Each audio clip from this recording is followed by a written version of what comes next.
They laughed when she stepped forward barefoot, wrapped in an oversized hoodie, her eyes full of quiet courage. The billionaire's jet, an $80 million masterpiece, sat dead in the hangar, surrounded by men with degrees and pride.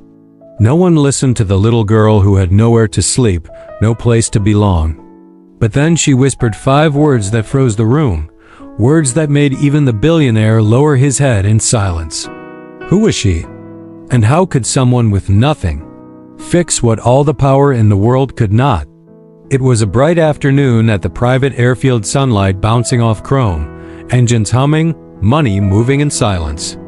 Inside the hangar, men in pressed suits argued over blueprints, laptops, and blinking lights that refused to come alive. The billionaire's jet, his crown, his statement to the world, had been grounded for weeks. No one could explain why. At the edge of that hangar stood a girl, barefoot, her clothes too big, her hair tied back with a piece of string.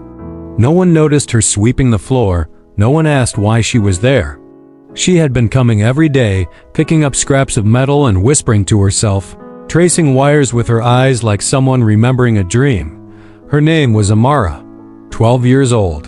Homeless since the winter her mother's shelter burned down. The only thing she kept from that night was a folded photograph, her mother smiling beside a plane engine. Amara never said much, but she watched. Always watched. That day, as the billionaire shouted orders and the engineers argued, she saw something they didn't, a small pulse of light flickering beneath the panels, a rhythm that didn't belong.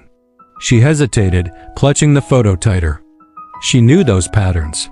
Her mother had taught her what they meant, and in that moment, surrounded by the sound of failure and disbelief, Amara took a step forward. One that would change everything. The hangar fell quiet for a second, long enough for the sound of Amara's bare feet to echo on the metal floor. Heads turned. The billionaire, arms crossed, raised an eyebrow.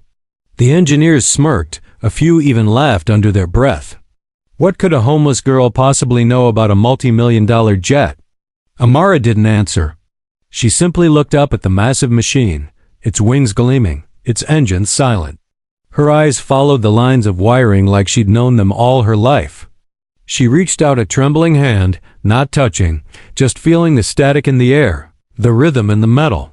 "Kid, this isn't a toy," one of the engineers said, his tone more amusement than concern. But Amara's gaze didn't waver. Something about the pulse of the lights made her heart beat faster. It was like the jet was trying to speak, but no one was listening. Her mother used to say machines have memories, that if you listen long enough, they tell you where they hurt. Those words came back to her now. She knelt down, eyes fixed on a narrow seam below the engine bay. Something was wrong there, wires twisted the wrong way, energy trapped instead of flowing. When she whispered, her voice was barely audible. "It's not broken," she said softly. "It's scared." The room burst into laughter. "Scared?" One of the technicians repeated. "It's a jet, not a pet." But Amara didn't move. Her fingers brushed a loose wire, and for a split second, the indicator light blinked. Everyone froze. The laughter stopped. She glanced at the billionaire, his face unreadable now.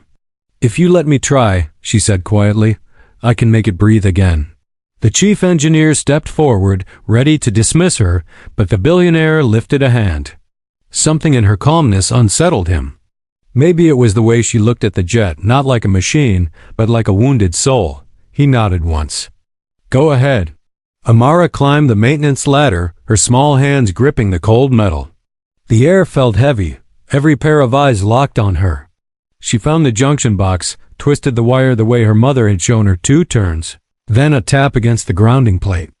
The hum changed. Lights flickered. A deep thrum rolled through the hangar like the heartbeat of a giant waking up. Gasps filled the air. The jet's control panel lit up, soft blue light pulsing through the glass. For the first time in weeks, the billionaire's jet was alive. And below it, a 12-year-old girl stood in silence, face lit by the glow of the machine. She'd just brought back to life, but no one knew yet how she knew. Or why that whisper mattered, because Amara's secret was far bigger than the jet itself. The jet roared once, then went still. A deep vibration rolled through the hangar, shaking dust from the ceiling. Engineers scrambled toward their monitors, shouting readings that made no sense. Power restored. System sensed. But the pattern wasn't standard, it was human, pulsing like a heartbeat. Amara stood frozen on the platform, her hands still resting on the metal. The hum beneath her fingertips felt alive, like something responding to her touch. She wasn't smiling. She was remembering her mother's face. The hangar fire. The sound of alarms. The day everything ended. That same hum had been there just before the explosion that took her mother's life. The same mistake, hidden in the same model of jet, buried under wires, and pride. Tears welled in Amara's eyes. She tried to warn them, she whispered, her voice trembling. No one listened. The billionaire stared up at her, his jaw tight. What did you say? Amara pointed to the wiring, the same faulty sequence her mother had shown her once in a torn notebook. It wasn't just broken, she said. It was built wrong. She tried to fix it. They called her crazy. Then, the fire. Silence swept the room. The chief engineer's face went pale. He knew the design flaw she was talking about, one covered up years ago. The billionaire stepped forward, his voice low. Your mother worked for us? Amara nodded, clutching the worn photograph from her pocket. Two figures in front of a plane, her mother smiling, a logo faintly visible behind her. The same company name painted across his jet. Gasps echoed. The billionaire's expression broke, shock giving way to shame. All around them, the jet hummed steadily, alive again. And for the first time, everyone in that hangar truly listened to the girl they had laughed at. The hangar had fallen into complete silence.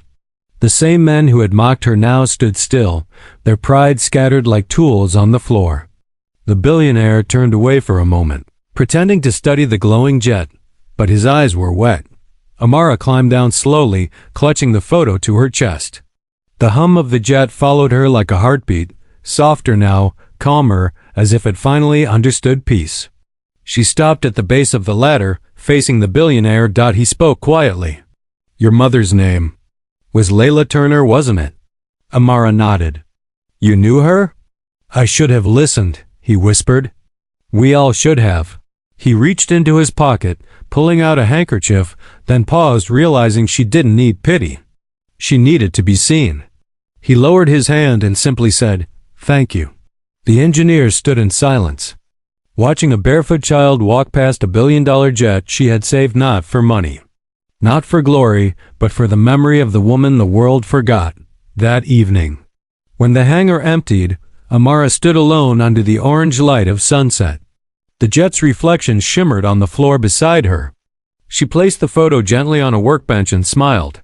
Now you can rest, Mama, she whispered. Outside, the first stars began to appear, small, distant, but burning bright, and somewhere between the sound of engines and the echo of her whisper, a question lingered in the air. How many more voices like hers will we ignore before we finally start to listen?